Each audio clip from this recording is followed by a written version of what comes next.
Je voulais juste commencer par vous présenter Agir Masquinongé, qui on est. Je sais que plusieurs d'entre vous nous connaissez déjà, mais pour ceux qui ne nous connaissent pas, en fait, on est un des 40 organismes de bassin versant au Québec. Alors, vous avez la carte de la province du Québec en arrière ici, avec ces 40 organismes de bassin versant. Alors, nous, en fait, on est mandatés par le ministère de l'Environnement pour élaborer, mettre à jour et suivre un plan directeur de l'eau. On coordonne un processus de concertation où est-ce qu'on implique les différents acteurs du milieu, soit le milieu agricole, le milieu forestier, le milieu communautaire, toutes ces personnes-là pour travailler sur la gestion de la ressource en eau. Et puis, on est aussi mandaté de mobiliser toutes ces personnes-là pour entreprendre des actions pour la protection de la ressource en eau. Alors là, vous voyez que le territoire est divisé en différentes portions. Ça, c'est des bassins versants. Je vais vous présenter c'est quoi un bassin versant. Alors, dans le fond, un bassin versant, c'est un territoire où est-ce que tous les eaux de pluie vont se diriger vers un endroit particulier. Ce qu'on utilise comme terminologie, c'est la ligne de partage des eaux. Alors, on regarde la topographie. La ligne des partages des eaux, c'est là où, à cet endroit-là où ce qu'on va voir quand il pleut, l'eau va soit aller d'un côté ou l'autre, et ça va être la limite d'un bassin versant. Alors, c'est comme ça qu'on a pu avoir tous ces gros morceaux de territoire.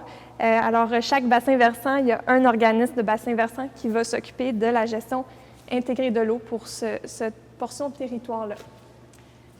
On ne le voit pas très bien, là, mais ça, c'est le territoire où est-ce qu'on est situé. Alors ça, c'est la zone de gestion intégrée de la rivière Masquinongé. Alors, où est-ce qu'on est ici? Toutes les eaux, en fait, se recueillent vers la rivière Masquinongé, vers le lac Masquinongé, qui est juste à côté ici, qui s'écoule vers la rivière Masquinongé jusque dans le fleuve Saint-Laurent. Alors, ce territoire-là, en fait, il y a 3 MRC, une dizaine de municipalités, puis plus de 1500 lacs sur notre territoire. Toutes ces eaux-là, ils se dirigent vers le fleuve Saint-Laurent. On appelle ça la zone de gestion intégrée de la ressource en eau, puisque près du fleuve Saint-Laurent, il y a plein de petits cours d'eau aussi, la rivière du Bois-Blanc, plusieurs cours d'eau. Alors, on recueille sur notre zone de gestion ces petits bassins versants-là aussi, de ces petits cours d'eau-là qui se jettent directement dans le fleuve Saint-Laurent. Je voulais rapidement vous présenter un lac, qu'est-ce que c'est, et puis les différentes zones d'un lac. Est-ce que vous voyez bien l'image en arrière? Oui? Alors, comme vous pouvez voir, il y a différentes zones dans un lac. Et souvent, ce qu'on va parler aujourd'hui, c'est les herbiers aquatiques. Alors, où se situent les plantes aquatiques? Les plantes aquatiques, ils se situent dans la zone littorale. Alors, la zone littorale, c'est là où est-ce qu'on est plus près de la rive. Et puis, c'est là qu'on retrouve toute une abondance de plantes aquatiques, des algues, toutes sortes d'organismes. C'est dans la zone photique d'un lac. Alors, c'est là où est-ce qu'il y a de la lumière. Les plantes, ils ont besoin de lumière. Alors, c'est là qu'on va retrouver vraiment une abondance de plantes aquatiques. Si on se dirige plus vers le centre d'un lac, puis plus en profondeur, on se ramasse dans la zone aphotique. Alors, c'est là où est-ce qu'il fait plus sombre. Puis, quand on descend dans les profondeurs, bien là, on va se retrouver dans la zone benthique. Et puis, c'est là qu'on va trouver toutes sortes de micro-organismes, des invertébrés qui vont... c'est surtout des décomposeurs au fond du lac. Alors, c'est là où est-ce qu'il fait plus noir, puis on retrouve peu de végétaux aquatiques. Puis, le secteur, l'endroit où le lac est le plus profond, eh bien, c'est ça qu'on appelle la fosse. Ça, c'est la fosse d'un lac. Alors, qu'est-ce qu'un herbier aquatique? Un herbier aquatique va tenir en compte, c'est là où est-ce qu'on retrouve toutes sortes de plantes aquatiques, des plantes avec des feuilles flottantes, on trouve des plantes qui sont flottantes, comme la lentille d'eau, puis on a des plantes qui sont submergées, qui vont être enracinées au fond du lac. Puis on peut avoir aussi des plantes émergentes. Mais pour que ça reste un herbier aquatique, il faut avoir moins que 25 % de couverture de plantes émergentes. Alors, c'est surtout des plantes qui sont vraiment aquatiques qu'on va retrouver dans un herbier. Alors, il y a plusieurs catégories de plantes que je vous ai déjà nommées. Il y a les plantes émergentes, comme les quenouilles, par exemple. Il y a les plantes flottantes, que ça, c'est par exemple les nénuphars qui ont des feuilles flottantes. Il y a les plantes submergées. Alors, quand on va plonger sous l'eau, on voit par exemple l'élodée, on voit la myriophylle aussi. Ça, c'est des plantes qui sont submergées.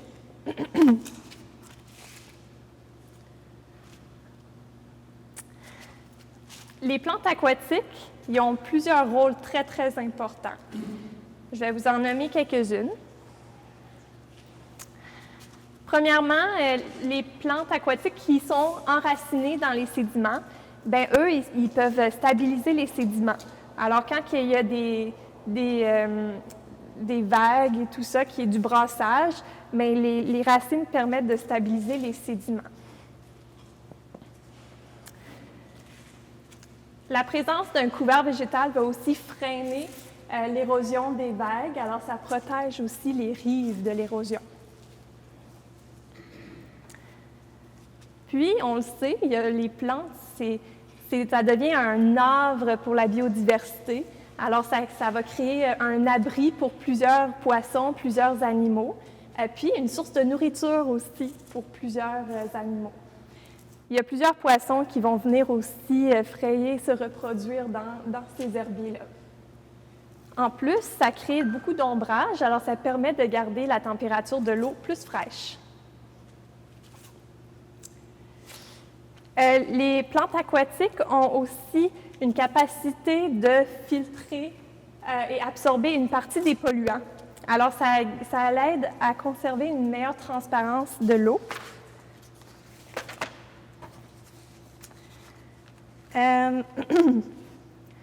Puis comment qu'elle fait ça? Bien, elle va ralentir l'écoulement de l'eau, puis ça augmente la sédimentation des particules. Il y a même une étude de l'Université de Montréal où ils ont fait une étude dans le lac Saint-Pierre, puis ils ont vu qu'il y avait un herbier aquatique qui pouvait filtrer 47 à 87 % de l'azote, et ça, c'est l'équivalent d'un traitement de pollution d'une ville de la taille de Québec. Alors, ça a quand même une fonction très importante pour la filtration des polluants dans l'eau.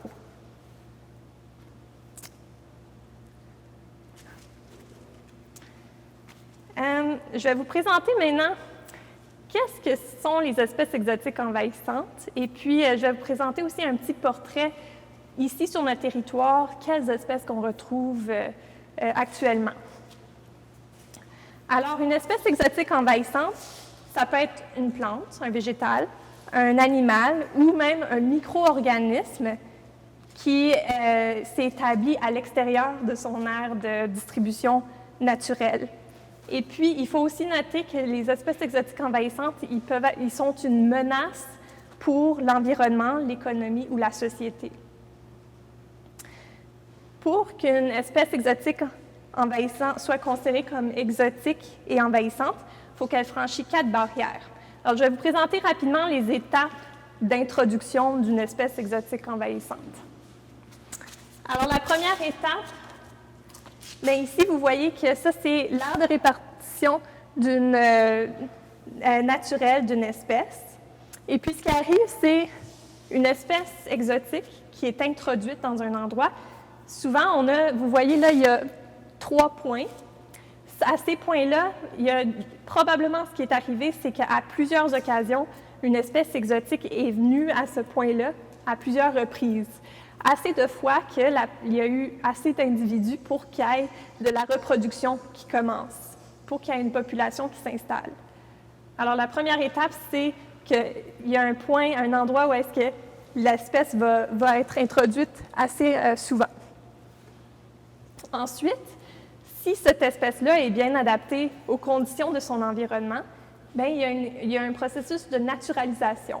Alors, l'espèce va commencer à s'établir dans cet habitat-là, et puis va commencer souvent, ces espèces-là sont plus compétitives que les espèces qui sont déjà indigènes sur place.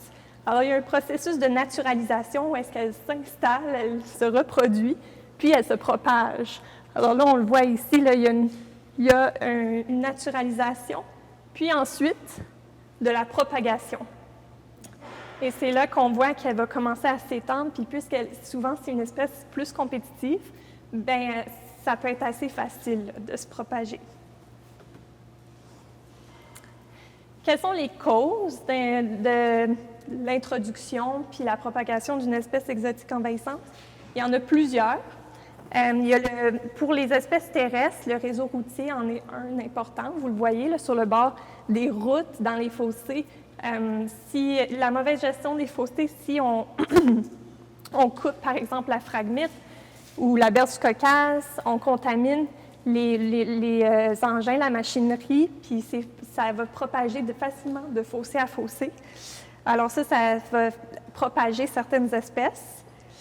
Il y a un manque de sensibilisation aussi sur l'identification de certaines espèces. Il y a certaines espèces qui sont quand même,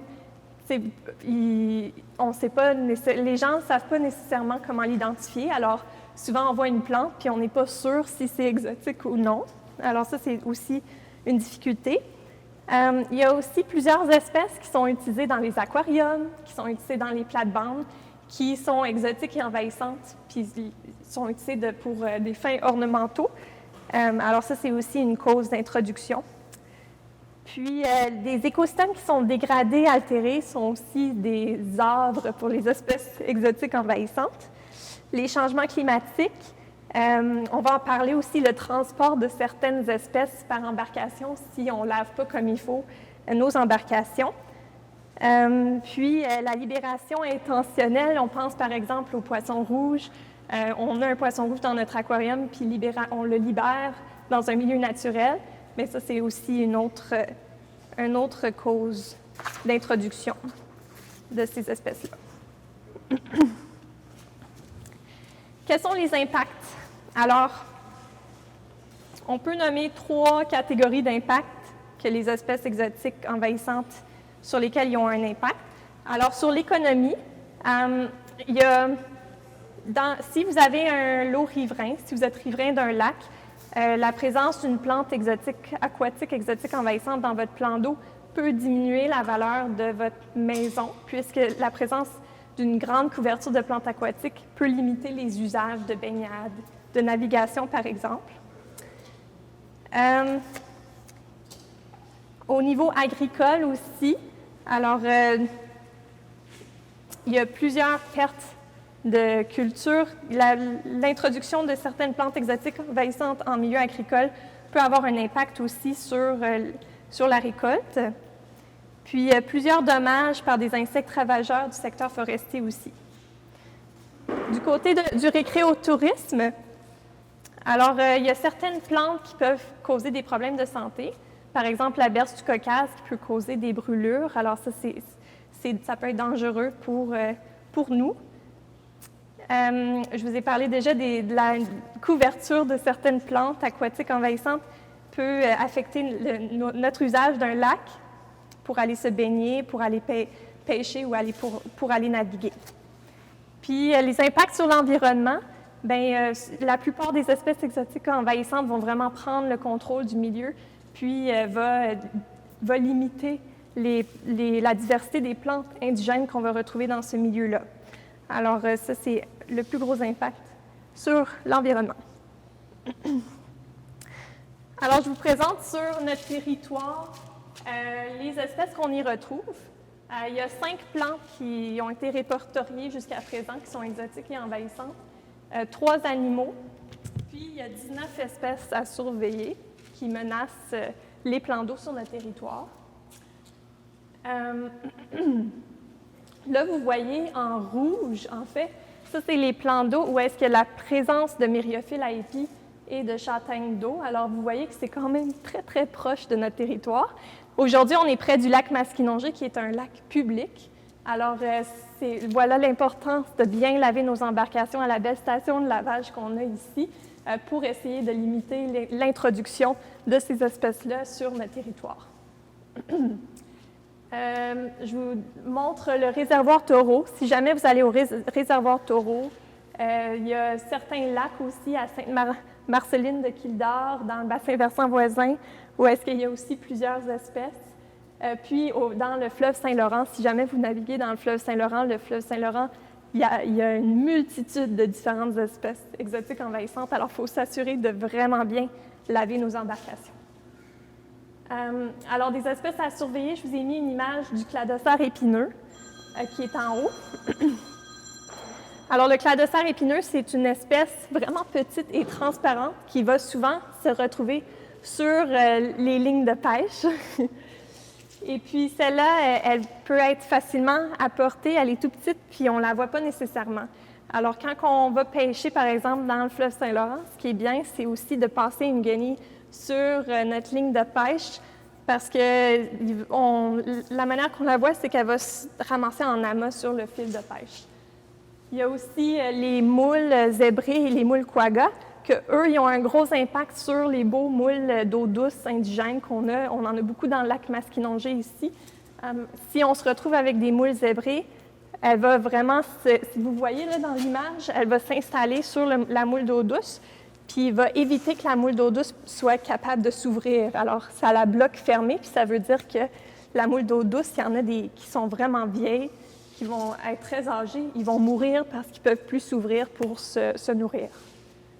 Je vous ai mis aussi le goby à taches noires, qui est très présent dans le fleuve Saint-Laurent aussi. Alors, c'est des exemples, 3 exemples des 19 espèces à surveiller sur notre territoire.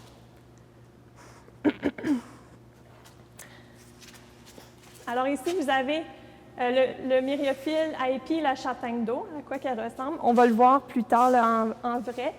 Alors, on va pouvoir avoir une meilleure idée de comment les identifier avec Charlotte tantôt.